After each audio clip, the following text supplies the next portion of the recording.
I'm Dave Cawley, investigative journalist and host of the podcast Cold. Don't miss Cold's new Season 3, where I look into the unsolved disappearance of Cherie Warren, a woman last seen leaving her job at a Salt Lake City office in 1985.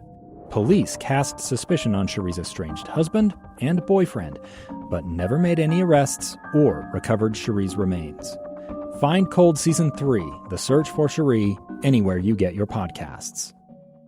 In today's episode of Project Recovery... I'm at this crossroads if I'm getting these headaches, and I'm also overwhelmed, and everything just feels like suffocating. This little pill was given to me, and I didn't, but, once it was coursing through my chemistry, everything just felt better. Make sure you listen to the end. Find us on Facebook at Project Recovery. We'll have that and much more coming up.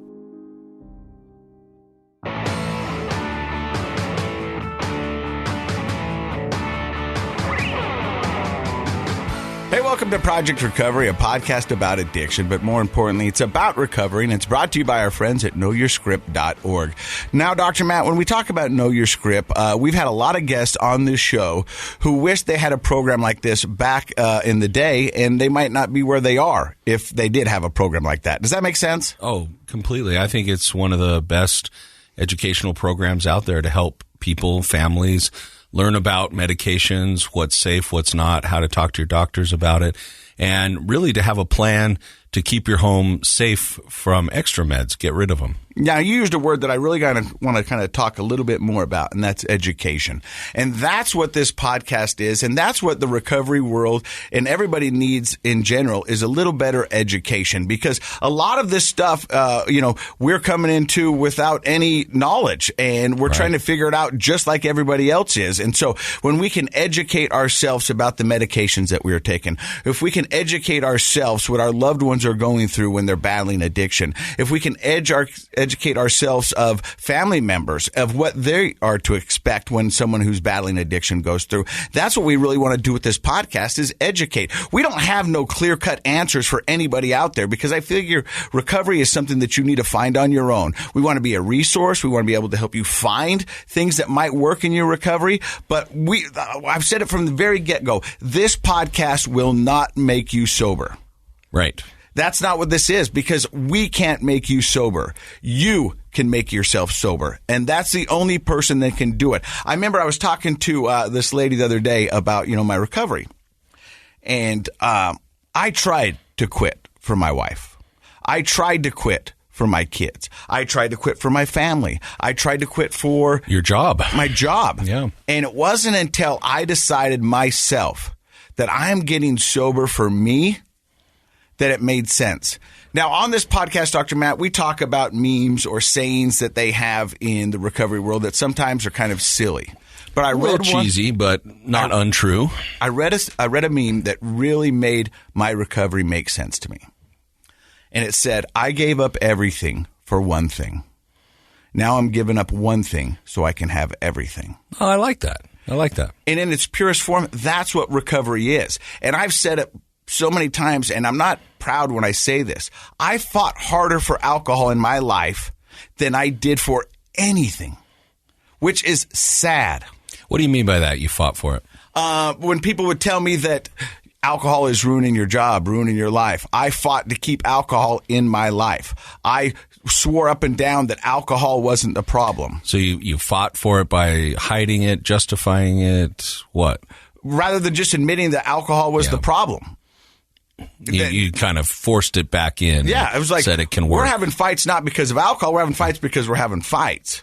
I'm not happy with my job, not because, the work sucks. It's because, does that make sense? Yeah, totally. Yeah. And so now, for me to be able to have all these things, I had to give up one thing. I like that. No, I think that's brilliant. Just one thing. Yeah. And I was fighting to keep that one thing in my life while losing everything. That's definitely a clear sign of an addiction, right?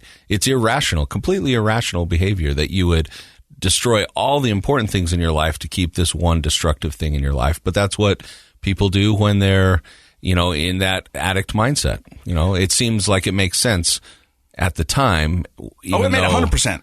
Everyone else is like, easy to see how irrational and crazy that behavior is. But we've had so many people who sat in this very chair, talked into this very microphone, and talked about things that they thought they would never be doing, but they were doing them.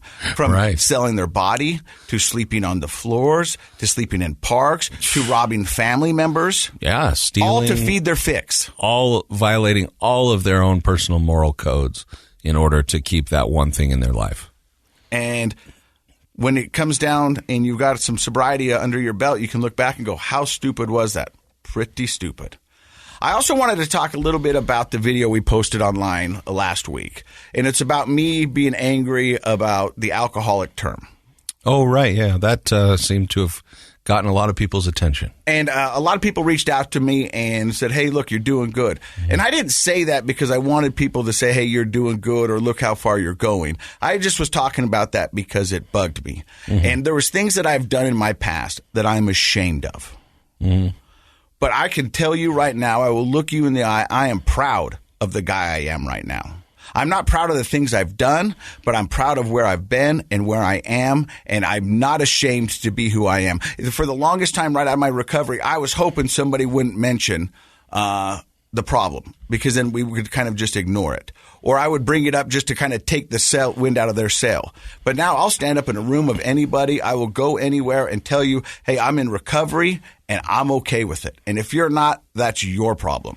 It's not my problem. Well, I think that I think people showing their support on social media for what you were saying was because they want to encourage you. But I think that a lot of times the advice I read that people give on social media is maybe what they hope someone would say to them as well. Like it's a projection of their own stuff. And I think a lot of those people that were telling you, keep it up, good job, don't give up, I think they're doing the same thing. They're living the same experience, or hoping to live the same experience that you're having. And so I think that's great. I love the fact that we have so many people that'll go on social media and encourage you, because partly they like you and they want to see you keep being the voice for the movement of sobriety and recovery, but also because that's what they're doing. That's part of their experience too. And I don't want to sound ungrateful, because I'm grateful for the kind words, and I love that. I know you are. But I didn't want people to think that I was virtual signaling, because there's a lot of people in this industry that do virtual signaling, and it's actually a coping mechanism for a lot of addicts who will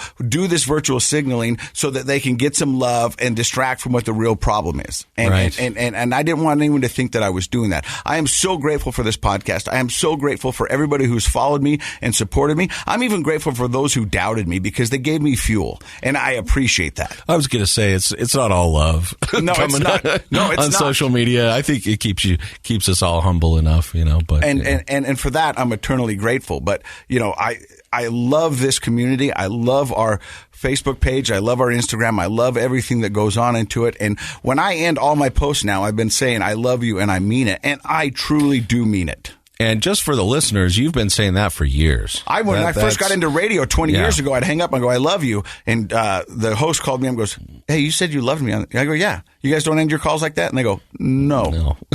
I go, I'm going to keep doing it, because that's me. And that's your style. And I think we all feel it when we're hanging around with you. And even the people that are just listening to the show feel it. So, all right, well, let's get on to our guest. Our guest today is somebody that I've been trying to get on the podcast for the past 4 months. I'm going to leave you with this teaser.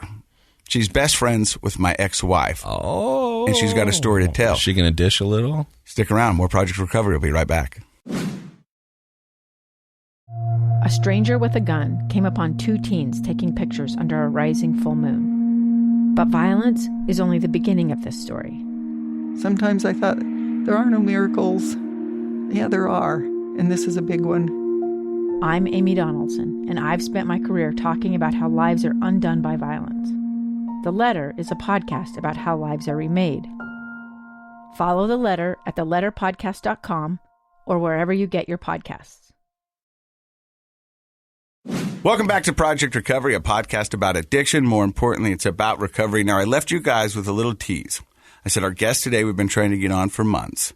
She's also the best friend of my ex-wife. Right. I'd like to introduce you to Tony Carroll. How are you? I'm good. Thanks for having me. So now we were just joking off air when the mics were rolling, and you were a little bit more outspoken, and then all of a sudden when the mics went on, you got a little quiet. Are you nervous about this? Yeah, I'm nervous, yeah. And now, have you ever told your story on a platform like this? No. Okay, No, and I think you've got a great story, and we're really excited to hear it. But Dr. Matt, I want to read you a text that she sent me, and this is when I knew Tony's my kind of girl. All right. She's got a sense of humor, and she's working a strong recovery. But she said, I said, are you afraid to do the podcast? She goes, I'm not afraid. Unfortunately, I lost all my shame and dignity sitting in jail for 4 months. I mixed Easy Mac with jalapeno Cheetos and colored pencils as eyeliner and lipstick. Wow. To name a few. And we're going to get to that in just a second. But let's find out the story of Tony. How does it begin? Oh, wow. Okay. Tell us a little bit about where you grew up and the family that you grew up in. Okay. Just from Ogden. Single mom. Dad ran off when I wasn't born yet, but I was made. It was me and my mom and my brother most of, like, halfway through my childhood, and my mom got remarried, and they had a kid, and my stepdad was in the picture, and... Did you have a good relationship with your stepdad? Not really. He's nice, but he was always pretty guarded. He also has had... He drank while I was young, and that was kind of ugly. I don't know that I could say he was an alcoholic or anything, but there was drinking and arguing a little bit, but... And we've talked about on the show that especially alcohol, but really anything that you're intoxicated with, sort of creates a barrier or a distance between you and your ability to connect with other people. And I don't know if that's your friends, maybe that's not a big deal, but trying to parent and be an addict at the same time, or even if he wasn't, just drinking on a regular basis, creates sort of an emotional barrier between you and the people you're trying to connect with. So I think a lot of times people grow up not feeling very close to their parents or step-parents if they did drugs, smoked weed a lot, drank a lot. So maybe that was part of it, was he just wasn't emotionally available and physically available to connect with you. And I've heard that firsthand with my oldest daughter, Presley, and kind of her letter. Right. And you can hear that. You know, I thought I was checking all the boxes when she was young. I mean, I was there, but I was never present. Physically there, Yeah. right? You show up to the ballet recital, you show up to the soccer game, whatever. Alcohol in my breath, glassy But eyes. emotionally, you can't. You literally can't be there because you're at a different emotional plane. Different level. Yeah. And so, I mean, I think that's true. And people ask me, what's the best part about your recovery? And it's the honest connections I have with my family and my loved ones. And I really, truly cherish that. So back to Tony's story. Your stepdad was in the picture, but you weren't great. Yeah, basically, my mom raised me. My mom and my older brother. And then you had a younger sibling as well. Mm-hmm. And you went to high school with my ex-wife. Yes. And when did you party at all in high school? No, I was so in seeing my family and my extended family and just their kind of lack of morals, values.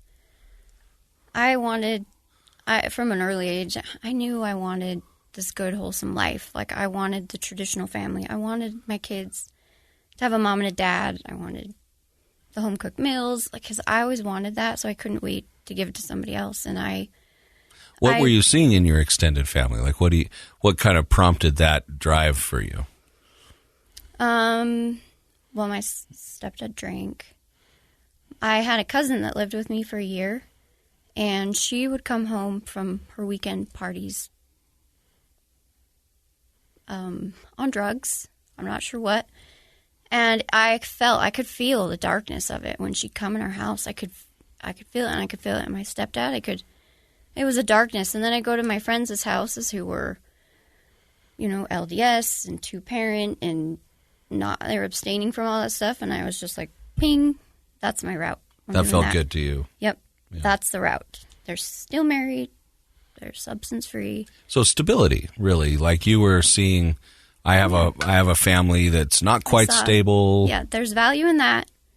There's not value in the other. And I saw that really young. And so I never did I was legitimately the designated driver all through high school. Sounds like you were making a conscious decision For to sure. stay away from those things. And I really prided myself on, I was on the cheer team, and I prided myself on being an example for everyone. I was like, Oh. because they say that, you're an example for the school. You should show, like, how students should be, how we should act, how we should, present ourselves. And that's always been important to me. Like, To be a role model. To be a role model. And I think yes. do you think that's true? I think that's true. Like those kids in those Yes. positions, people are watching them, right? The younger kids coming up. I remember, growing up in a small town and kind of idolizing, admiring some of the athletes and student government people older than me, and probably whatever they did, I thought was pretty cool. So you took that role seriously, it sounds like. Yeah, for sure. So pretty straight-laced all through high school, cheerleader, role model, taking it very serious. Yes. Wow, I didn't mess up once. Getting good grades? Yeah, great grades. Nice. Yeah. Where does it go Good. after high school? Tried on a couple of different colleges, and then ended up following my brother up to Logan and Utah State, home of the Utah Aggies. State. Yep. I was there 5 years, almost graduated. Yeah. Hang out And so, with some of our joint friends. yeah. And so you're up there at Utah State, and were you going into a certain field, or were you kind of just trying to find your way in life? Well, I was studying to become a nurse, mixed with way too much snowboarding and skipping school. Up at Beaver Mountain. Yeah. Yeah, it's a great hill. Yeah. Seaholters are awesome. Yes. And so you graduate. Or did you fall in love? I met Jake through a joint, my now husband, through a joint, my brother's roommate, and followed him to Salt Lake, basically. And we got married, and Married in the temple? yep, married in the temple. Cover of Ensign coming, huh? I mean, so far, it sounds like you are doing everything that you set yourself up for. I did everything By the book. that I thought I was supposed to do to be happy and to have a good life. And I did. Until you didn't. And so Yeah. how does that go? So I get married. I get pregnant kind of quickly and unexpectedly, which was fine. I rolled with it. Happens. Yeah. And so at that point, we just thought, well, we've had one, she's almost a year. Well, let's just keep going, So, and I loved it. Loved being pregnant, loved the babies. I loved it all. And but I didn't really have a great example of a marriage and a mom running a home and raising kids from home. And so I was just kind of just trying to do it all. And that is so true, that we don't really realize how much growing up we absorb those examples of the adults in our lives. So when you don't grow up with, you were wanting that two-parent home, it sounds like your whole life growing up with a loving mom and dad. But when you don't have that as your example, then when you're in that position, you kind of realize, oh, my tool belt's kind of empty. I don't have the tools in here. It's hard. And so it probably felt extra difficult because you didn't sort of have those natural things to draw on that you would have maybe, ideally would have seen if you had two parents that were, both active, good parents in your home. How young were you? You have to make it up yourself. You have to figure it out. How young were you when you had your first? 24. And then a second by 25? No, every other year. Yeah. Yeah. And so you think about that, and I can look back on my life, and that's the only experience that I can really draw from. But at 24 and 25, I was in no shape, mentally, physically, financially, to be able to start a family. And I wouldn't even know where to begin. And so that's a lot of pressure to put on a young couple and for somebody who's trying to figure it out. It's funny around here, our culture in Utah, of course, is still to get married young and have kids at a young age. And maybe there's some benefit to that because you're younger and you have some energy to deal with the kids. But the reality is you don't have the experience. And 24, 25 is still very young. You're still figuring life out for yourself. Your brain development has just barely started to kind of be finished at that age. And I think as time goes on, people are realizing maybe it's a little bit better to have some experience before we jump into having kids. But I mean, 24, I was sort of expecting you to say younger because of how you were telling the story. A lot of people around here have kids when they're 21, you know? Yeah. So kids every other year. How many kids did you have total? I have 5. 5 kids. Wow. You really did it. And so every other year you're doing that. And at this time, are you using your nursing degree? Are you also working? So I'm one semester. I dropped so you're the close to it. No, I dropped the nursing thing because I was pregnant and I knew I wanted to stay home and raise my kids. I did. That's what I wanted to do. You don't have to apologize for that. I mean, this is your life. It sounds like whatever you wanted, you went for. And if you were able to do it, that's a great thing. Well, and I had some good input on my outside from actually like moms and mother-in-laws and people in my life that were like, if that's what you want, don't, just go for it. And if you get this degree, you'll be using it your whole life. And I knew, looking back, that probably was a mistake, but. Do you wish you had gotten your degree? Is that what you're saying? I don't know. Okay. I'm one semester away from a psychology degree. I just changed it to psychology because that was really interesting. But there's been times where I'm like, it would be nice if I had a degree because I could go work because we need money a lot of times. But I think I'd continue to work and I'd go that route. I mean, if I could use it and I could make good money, I would. So, well, it's interesting. Sometimes we look back on those things and second guess ourselves, but in the end, I guess we do what we do. And it doesn't sound like you feel regretful of having your kids. I don't, and I don't regret. It's very important to me to stay at home to raise them. I know a lot of good things come from that, and yeah, a lot of good things. So for me, I'm like, sure. It would be nice if I had it. Maybe I'd use it, but I don't think I'd be doing anything different.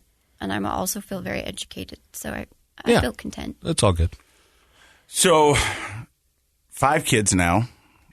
So I have 4. Uh-huh. And then my addiction happened. Mm-hmm. So when you say your addiction happens, because this is someone that you've said by your own admission. Yeah, I hadn't touched. And to be perfectly honest, I didn't know what a painkiller was. I didn't know it was heroin in pill form. I had no idea. Well, it goes back. I remember I had gotten prescribed them when I had babies, and you take them. I don't even remember if I took them. You know what? It's interesting that she says that because in what I do now, if I'm out talking to people and we talk about past experiences and about some of the drugs and the things that I've done and all that stuff, and I'll say, "Well, I've never done heroin," and they go, "Yeah, you have," and I go, "No, I'm pretty sure I've never done heroin. I would know if I did heroin." And they go, "You ever taken a pain pill?" And I was like, "Yeah," and he goes, "That's heroin." And in a different chemical format. And I was like, "Oh," but I understand what she says. Right. I didn't know what a pain pill was. I didn't know the power of it. I mean, I think back then a lot of people were oblivious to what actually it was. And that goes back to our sponsorship on Know Your Script. I mean, that's the education that people need and that you didn't have and I didn't have and you didn't have when we were, young and being prescribed things for surgeries or whatnot. Nobody had explained it that it's an opiate and heroin's an opiate and here's why it's dangerous and here's why, how to use it properly and empowering people to know how to talk to their doctors or prescribers about it. So yeah, I mean, it's surprisingly dangerous and powerful, yet in the past it was just given out like anything, like a Tylenol. So what was the reason you took your first pain pill? So I was having really bad headaches, and they were just debilitating, and I had 4. Like migraines? Mm-hmm. Debilitating, just constant. Even just constant head pressure. And I still have 4 kids. And life goes on. Through all of my parenting, I didn't learn, again, I came from a single mom, essentially, who did everything. So I was just doing everything. I thought I could do everything, and my husband should just be able to work and play, and I'll do everything. I got the home. Like, I don't work, so that's my job. So I'm just having babies and holding them and nursing them and making dinner and just trying to do it all. And then I get these headaches, and it's like, I still have to do X, Y, and Z. And at the time, my best friend was also a doctor. And so it was suggested we should try that. And I didn't even question it. It wasn't her fault. It wasn't anyone's fault. I didn't know. I pride myself on being naive. You know, I've never taken anything. I've never done anything. I don't even want to know about it. And your intention wasn't to abuse the substance. Your intention was to get some relief from your headaches, right? Right. I didn't know what it was. I thought it was like Tylenol, but a little stronger, you know? Yeah, it's a little stronger. And when you took it, did it help with the headaches? Yeah. Oh, for sure. And it was instant. Like, yeah, pretty much instant addiction. Like, really? My pain was so bad. It was so long and so chronic. I mean, just months and months of just tight head, just pounding heads. And have you ever had a migraine, Casey? Have you ever had a real migraine? No. Okay, so I have, and actually not to the chronicity that you are describing. I haven't had it for months, but I've had it where it shuts me down for a day, and I can just tell you right now that is one of the most, not just miserable experiences, but it makes you feel kind of crazy, like you just can't function. And to try to raise children, have any other responsibility, I just can't imagine it. Right. Well, and what I didn't realize at the time was all of that was just all this emotional stuff I was just stuffing. I was just a stuffer all those years. You know, well, ooh, that's a little bit not okay with me. I better stuff that. Ooh, that kind of hurt my feelings. I better stuff that. Ooh, I don't feel like I can do this, but I should. Okay, I'll do it. Stuff that. You know, I was just holding all this stuff, and I was manifesting in just tension. I was just holding all in here. It was like just this big weight on top of my head. Well, it's like taking a 2-liter bottle and shaking it up. Eventually, the pressure's got to come out somewhere. And what people need to understand is, you know, psychological and emotional things are also physical. You can't have a thought, you can't have a feeling without a neural connection going off in your brain. And so when you say you were a stuffer, people who are stuffers, and lots of us are, eventually a physical pressure builds inside, and it has to come out somewhere and somehow. And it comes out differently in different people, but headaches are very common for people who stuff, because you're building a physical pressure inside your body. It's not just psychological. It's not just emotional. There really is no difference. It's just two sides of the same coin. Right, well, it's just energy it just needs to go somewhere. It needs to be expressed. It needs to be felt. It needs to be dealt with. It can't just be held, you know, in your gut all the time. Right. So you have these crazy headaches. Suggestion of a doctor friend says you might want to try this. You take a pill, instantaneously you feel better. Yep. And you also say instantaneously you felt like you were hooked. Well, I feel like I was at this place, and I was in a struggling place, just overwhelmed and just exerted to the bone, you know, just kid after kid after kid, and moving and building houses and just doing all the things and just being awesome all the time. It was exhausting. No, I can see it. And it kind of got to where I was like, well, I need to let some stuff go. I need to maybe ask for more help. I need to speak my mind a little more. I need to take better care of myself. Well, I was going to say that, and I'm not a therapist, but Dr. Matt would say this is where self-care is very needed. But that many years ago, we didn't talk about self-care. And therapy, people didn't talk about going to therapy or anything. No. So, but instead of, you know, I'm at this crossroads if I'm getting these headaches, and I'm also overwhelmed, and everything just feels like suffocating. This little pill was given to me, and I didn't, but, you know, once it was coursing through my chemistry, everything just felt better. So how long were you doing the pills for? Because you said this was your first time in addiction. Yeah, for sure. And so after the first, how long was that going? And did your family notice anything different in you? Did your kids, did your friends, or did you just kind of go, I found a cheat code? It was about a year, and it was a joint thing with this friend of mine. We became in it together. So it was just real easy and it was just really easy. And so you're using with a friend. So my husband kind of caught on and was like, "You two are being weird."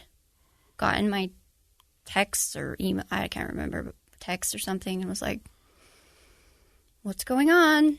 And then I think he ran my prescription history from the pharmacy, and there it was, What was he noticing? What tipped him off to be concerned? I think just me and this friend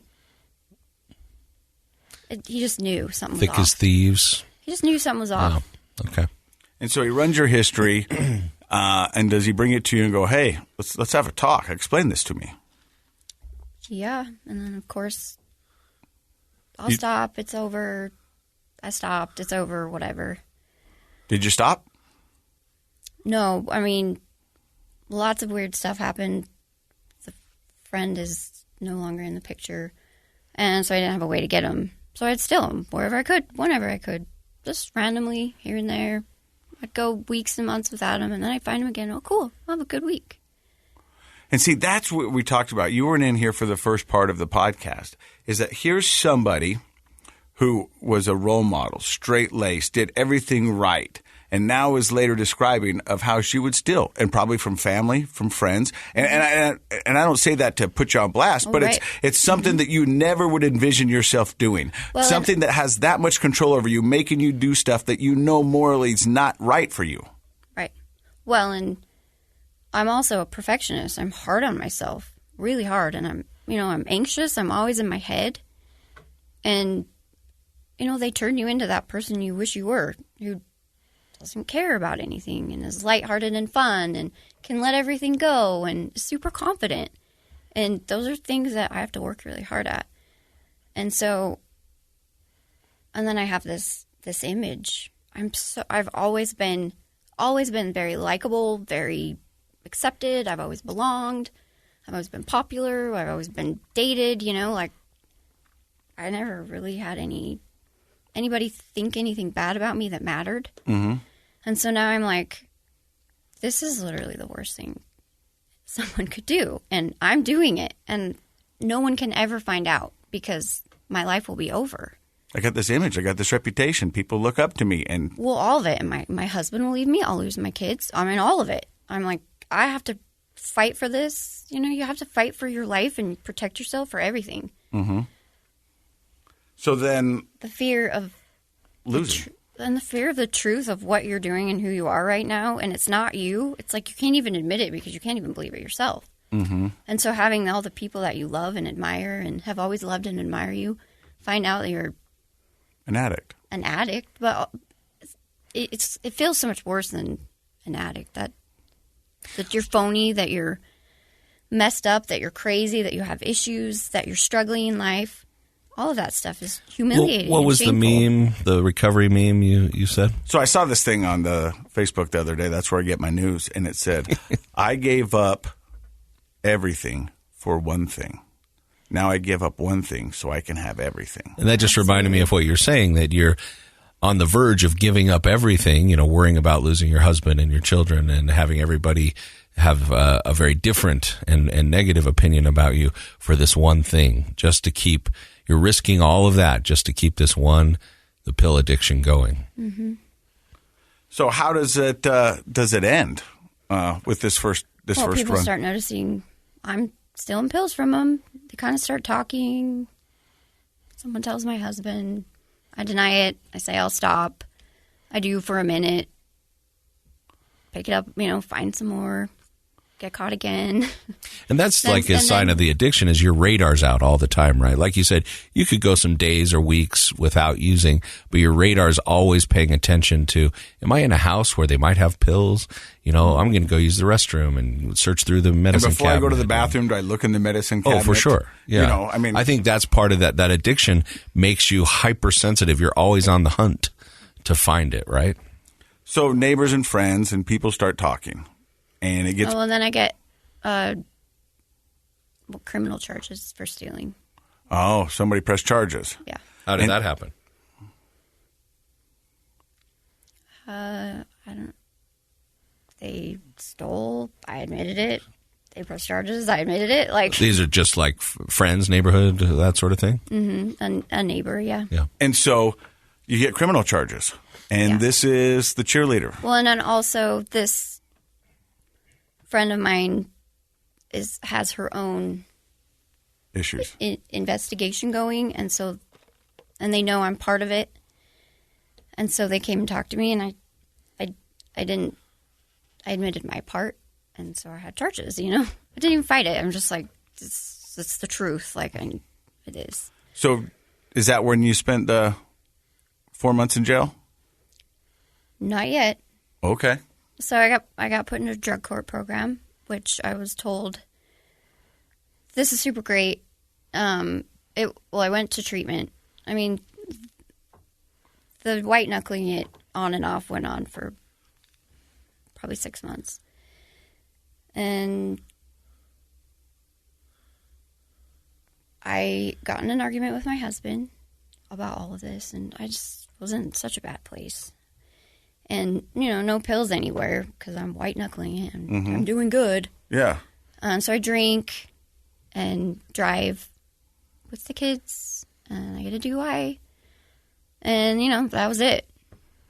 I'm like, well, I'm either getting help or I should kill myself. I don't know, because... And, you know, when you explain it that way, and those are your two options, there's a lot of people who are listening to this podcast who come to that being their only two options. Either I kill myself. Well, but looking in the mirror after I've put my kids in danger. Oh, I've done it. Yeah. I know exactly what you're feeling. And I'm hurting for you because I've done that. And that's not a good feeling. And I know that's not who you are. No. And it sucks. But when you think your only options are getting help or kill myself. Well, and then I had my ward neighborhood posting my mugshot on Facebook and texting it. Like, they made a chain call through the whole ward list. They called Child Protective Services on me, and people were telling them opposite stories. And my best friend was called and told I overdosed and died. It blew up. And it was like it was bad. I was bad. I was sick. I needed help. I was in a dark place. But But a lot of social shaming was going on, it sounds like. For me, the social shaming was so much harder than not using again, and it still is. I don't struggle not to use, but every single day I struggle with how much shame I feel. I lived in a really certain type of neighborhood, all the same houses, all the same people, and I was a very uncomfortable person. And people said bad things about my kids. My kids stopped having friends. I mean, it was just this chain of people talking, and me getting back and hearing all these things that were, now it's funny to me. But all this stuff that was like next level, like putting needles in my arms and dealing drugs, stealing them so I can sell them, driving to Salt Lake and buying them off the street, overdosing, all this stuff that like real addicts do. Gossip. People were gossiping about you within the neighborhood. And for me, I was like, I'm not that bad. But now I know it's all the same. It doesn't matter what the form you're taking it or what you're taking or what you're doing. It's all the same. But it was. Well, but I'm going to jump in there for a second though, because it isn't. When people gossip and when they shame each other, that's what holds this process of recovery back. It's what keeps things in the dark. It's why people hide it. And that is something that if you're listening and you hear about, you can control not gossiping. You can control not shaming your neighbors or your family members. You don't know what they're going through. And most likely what you're hearing isn't 100% true. And if it is, why don't you just turn around and give some support? Because that's what holds back our social progress in educating and realizing anybody, like how many times have we said it on this show? Addiction doesn't discriminate. It does not discriminate. Anybody can find themselves. Who's never touched anything. Right. Honestly, if it can happen to me, I truly believe it can happen to anyone. I was so resolute to never make these choices. And I bet if you went back and looked at that chainmail where people were sharing your mugshot and you looked into the history of those families, of those people sharing that, someone in their family, in at least one of those families, is dealing with addiction. We had a guy on the podcast when I got my DUI, and my mugshot was plastered all over the news, all over Instagram, and I was on chainmails. And he was making fun of me and clowning me, going, look, I'm not as bad as he. You know what? After 2 DUIs, he sat in that chair and apologized to me. He goes, I didn't realize. And that's what I think Dr. Matt is saying, is that when we see somebody in crisis, the best thing we can do is give them help, love, and empathy, not shame, not gossip, and not share their picture. I mean, you're right, Dr. Matt. That's what this whole podcast is about. You know, to have you sit here, and it can't be fun for you to tell your story and have to relive this. But I asked you when we were walking in, why do you want to do this? And you gave the answer that most addicts give. If I can help one person, that it's all worth it. And I'm so proud that you're here doing that. So from that, you end up, after the DUI, I go to treatment. I just went right into treatment. And look for help. Yep. The hardest thing. I'd never been away from my kids for more than, I think, 4 nights ever. And it was hard. I went into treatment and pretty much nothing left. Like, well, I'm either going to do this or I'll come out and die. So I guess we'll see how this goes. I had the same thought when I went in. I was like, I've tried everything I know, so let's see what you got. Well, and honestly, the thought of driving back into that house in that neighborhood, at that moment, I was like, I will be dead before I do that. I will never go home. I will never face that again. And I mean, it was just so shameful. But I did it. I made it. I worked really hard in treatment. I was really lonely, and I realized that, like, I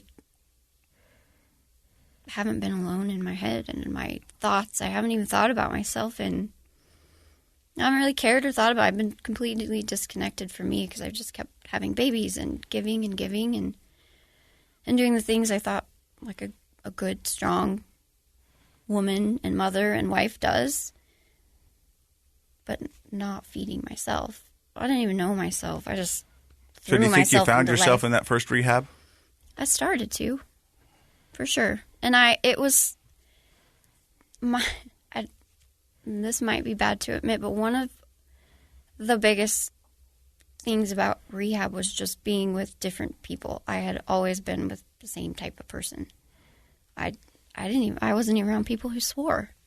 I remember being like, this is too much swearing, too much talk of drugs, too much disrespect toward women. This is a bad environment. I've been told my whole life to avoid all of this. Swearing, talking about drugs, talking to the other sex, like being this open about your life. I'm not comfortable with any of this. And I was really, really scared of the people in treatment because they're addicts. I'm not one of them. I'm not one of them.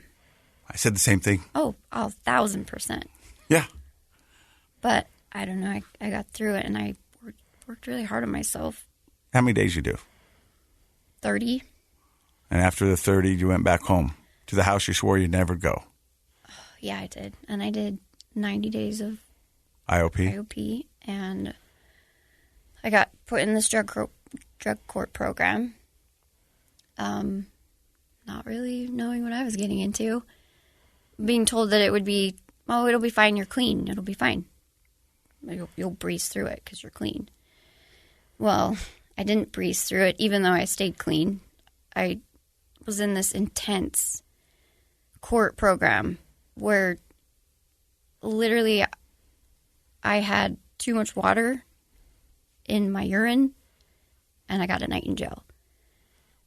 I got too little blood or pee in my urine, and I got community service. So then I had been taking, and I had told the drug court when I started that I was taking trazodone that my treatment center provided, that my doctor, who's an addiction specialist, gave me, and I see him still. It's a common medicine. They gave me trazodone in my recovery as well. It was to help me sleep at night. They gave it to me in treatment. Yeah. And told me to continue taking it. So I did, and I told this program. Well, about 2 months before I was about to graduate through this program, and I had done a couple of random 2-nighter jail stays because my creatinine was low. I had too much water. I have no body mass, and so I literally just couldn't drink water for a year. And so I had taken a trazodone, and for whatever reason, it popped up as ecstasy. And they gave me 4 months in jail. And there was no way to combat that. Well, we tried everything because generally drug court is about not putting people in jail. And I had done so well. I besides the creatinine, I had done really well. So, and people usually don't go to jail that long. But I did. He picked me, and I did it. And we tried everything.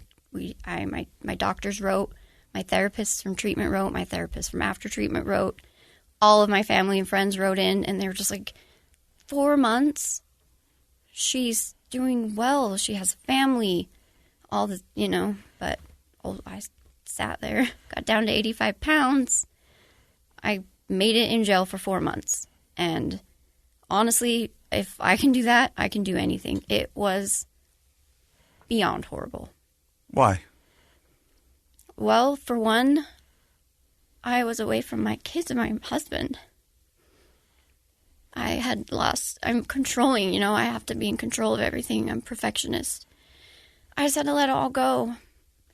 And, my kids were embarrassed. People were saying, your mom's in jail. Thanks, dance moms. Thanks, dance, for telling everybody that. Every other day, my kid's crying on the phone. It was horrible. And it felt so unfair. And maybe it was, maybe it wasn't. It doesn't matter. I gained so much. Ironically, I wouldn't take it back. Isn't that crazy? But really, I get it. I would sit in the rooms, Dr. Matt, and some guy would stand up and he'd go, I wouldn't wish this disease upon my worst enemies, but I wouldn't change the fact that I got it for anything. And I sat there and I'd go, you are absolutely crazy. This is the worst thing that's ever happened to me. I will never be proudful of this. I will never, but I'm getting so close to saying that because I am proud of who I am. I do love myself. And because of this experience, I'm more empathetic, I'm more loving, I'm more caring, and I am a better dad, a better friend, a better boyfriend, a better ex-husband, a better employee because of all that I went through. And I don't know I would be here today doing what I'm doing had it not been for my life's experiences. Well, I've said it before, resistance promotes growth.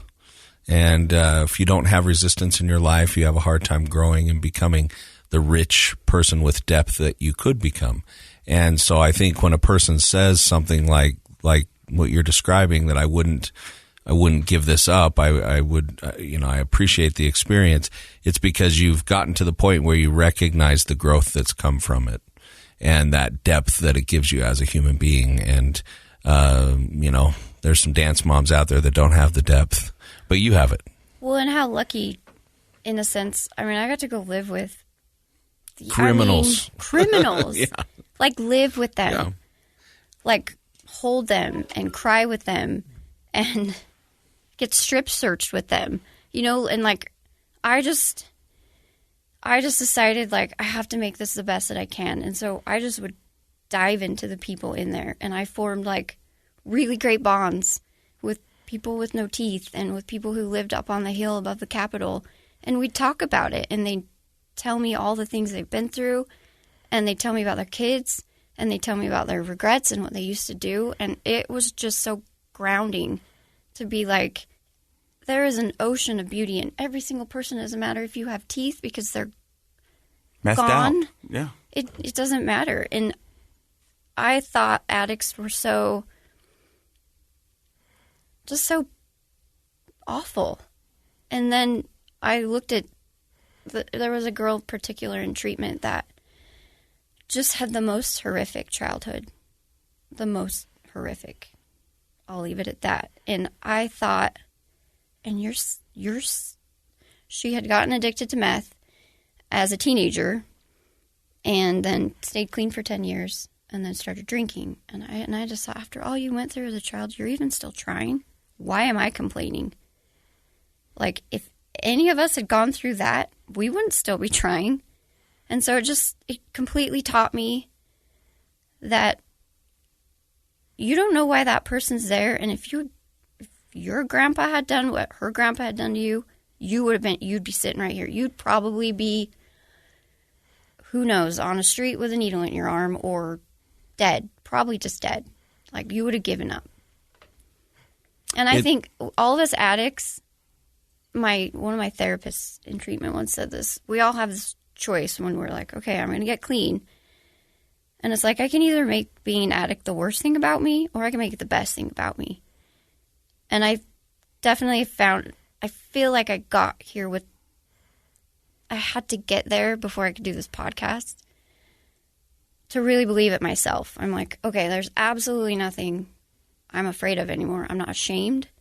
I'm like, there's still some people in my life that I talk to a little bit that maybe, I'm not sure if they've heard the rumors about me, but I'm at a point where I'm like, no, you have to know this about me if you're going to be close to me at all, because it's the best thing about me. Like, and you have to know it or else just move along. It's amazing how our perspective changes when we are exposed to new things and new places and new people. And I think that's a beautiful progression in your story from being, in treatment 4 months and feeling scared about the people you were around and that these are the kind of people I shouldn't be around, to then diving into connecting with those people and realizing no matter what our background is and how rough we might seem on the outside, we're all tender people who have a reason for being where we're at, and that we can kind of love and support each other. And that's a tough way to learn that lesson, being removed from your family for so long. But what a cool progression in your story to go from fear of others to connection with other people. That's pretty great. I love about Tony's story is, and I think we forget about this, and even I do, when we're talking about addicts. I think a lot of people think addicts don't have hearts. That there's not somebody inside that's looking for help, that's crying, that's trying to run from something. We think of addicts as these people who steal from us, people who do bad things and do all the other stuff. But the reality is addicts do have a heart. And if we can reach that heart and if we can help them, I mean, they are scary. And some of us are scary and some of us are not. Addicts come in all shape, size, and form. But the fact that you could sit down in there and talk with, other addicts and realize you have a commonality, you have something in common, and that, you're finding out what they went through, their story to get where they are. I mean, I think that's a beautiful thing. And I agree with Dr. Matt. The fact that you didn't want to be around them in your first rehab to where you wanted to love and help them in the 4 months in prison. I mean, I think that's a beautiful transformation. Jail, not prison. Jail, yeah. No, it wasn't. They had me in this treatment while I was in jail, so I had to go to a little class in another room with another group of people who had drug problems. And I just dove into it, and I ended up starting teaching the class and running it, and I feel like I made a difference. And that made it okay. When I was finally released, I just had stacks of letters from people that were like, you make me have hope that there's good people out there. You make me have hope that I can do it. You're such a good example. You gave me tools that I think maybe I'll try that. And I just thought, okay, then, I mean, maybe my family will be okay. I think maybe they could sacrifice that 4 months for the help I gave the other people. Let's look at it that way. I think that that's exactly how to look at it. And we don't, our plans in life don't always work out the way we think. But you've said it a couple different ways, diving in to your situation, making the most out of your situation, you found those opportunities in a unlikely place. But gosh, who needs it? Who needs inspiration more than people that are at their rock bottom? Right. Well, and you also face this choice in all of this of, am I going to be broken open, or am I going to kind of guard myself? And am I going to break open and just roll with it? And I had I had these high school friends that I had forever. We had all our kids together, super close for 20 years, known some of them since 4th grade. Well, when I went into treatment, I haven't talked to him since. I've reached out to him. I've apologized. I've texted him on my birthdays. And really up until all I did was mourn. I lost all my friends. I'm not even worthy of these friends. They've known me for 20, 25 years, and they don't want anything to do with me. That says everything about them and not about you. But it made me think, they've known me this long, and now they know this about me. They don't want me. Anybody who just barely meets me, now that I'm starting over, if this is all they're knowing about me, I'm never going to have any friends again. But I just thought, and I didn't. For a while, I just closed off. And I just thought, no one, I don't relate to anybody. I don't. But through that, and almost just releasing that, I guess I have to find new people. Oh, the people that have been put into my life are so much more richer. They have so much more perception. We have so much more connection. I mean, I feel on a soul level.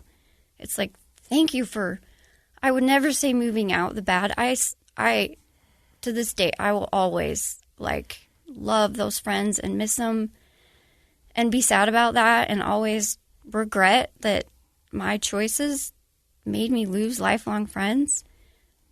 But instead I have to focus on Jeannie, and it's amazing. The people that have been placed into my life, I think for a reason, and I've helped them with their husbands, and I was one of the husbands she's it's really talking about. interesting. Yeah, I got that. Yeah. And we don't talk about my ex-wife on this a lot. We talk about my perspective. And a lot of times people will reach out on Facebook and ask about my ex-wife. And the thing I can say about my ex-wife, Jeannie, is when this all went down, she was supportive. She encouraged my kids to keep a relationship with me. She could have went a whole other way. And I remember her telling me one day, our kids need a dad, and you're their dad. And she was great, and she's a very loving person, and she's a good person to have in your corner. And I'm lucky she's in my corner. She's in your corner. And I'm very appreciative of that, and I'm appreciative of you stopping by and telling your story. So how long now have you been clean? On May 8th, it'll be 4 years. That's amazing. That's a huge accomplishment. And I can tell you now, your kids absolutely love you and adore you. And when I get a chance to take them home from dance and I get to be around them, they're amazing kids. They are really good. And I say this about my kids, and I hope you can use this for your kids too. I never wanted my kids to go through this. And if I could change it, I would. But I can't. But I can tell you this. My kids are going to be warriors because of this. They're going to have a better understanding of addiction. They're going to have better tools, and they're going to know love, compassion, and empathy, and they're going to know a lot more because of it. And so I think your kids are going to have the same kind of leg up on life. Absolutely. Dr. Matt, last thoughts? What I keep coming back to is the attitude. It's an optimist attitude. Mm-hmm. You lean into it, you make the most out of it, no matter how bad it is. And I think your story exemplifies the pattern that successful people have, which is eventually you just have to say, screw it, I'm going to make this work for me. And you said that a couple different times in your story. And I think that's such an inspirational takeaway from your story is at some point you just have to make things work for yourself and lean into it and give it your all. And obviously here you are today with a richer, fuller life than you maybe would have had otherwise. So thank you so much for coming on and sharing the personal details of your journey And I'm positive that your goal will come to fruition, and that is that people will be inspired by listening to you today. And I'll leave you with one more dumb meme from the recovery world, and it's very apropos. It's make your mess your message. And I think that's what you've done, is make your mess your message. And I appreciate you stopping by, sharing your story, and being on my side and being on my team. And I'll be ever on your team as well. So thank you very much. This is Project Recovery, brought to you by our friends at knowyourscript.org. Don't forget, Project Recovery, KSL Podcast.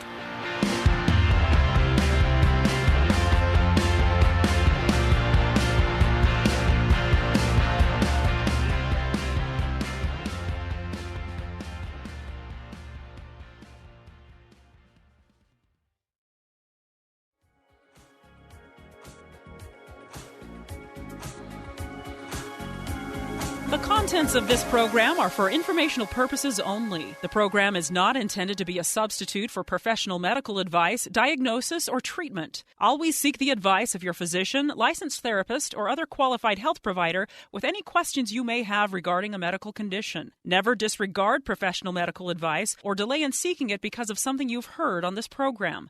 KSL does not recommend or endorse any specific tests, physicians, products, procedures, opinions, or other information that may be mentioned on the program. Reliance on any information provided on the program is solely at your own risk. Two friends taking pictures of the rising full moon on a summer night. Two teenage kids doing what teenage kids do. When a stranger with a gun and a death wish changed everything. It was violent, it was senseless, and I will never understand it. I will never accept it. I'm Amy Donaldson, and unfortunately, we're all too familiar with stories about how violence shatters lives. But what we rarely see is how they are rebuilt. In a new podcast, The Letter, we relive tragedy, but only so we can hear the rest of the story. The struggle to reclaim lives, the realities of grief, and the possibilities of forgiveness. I believe in miracles. Sometimes I thought, there are no miracles. Yeah, there are, and this is a big one. Follow The Letter at theletterpodcast.com or wherever you get your podcasts.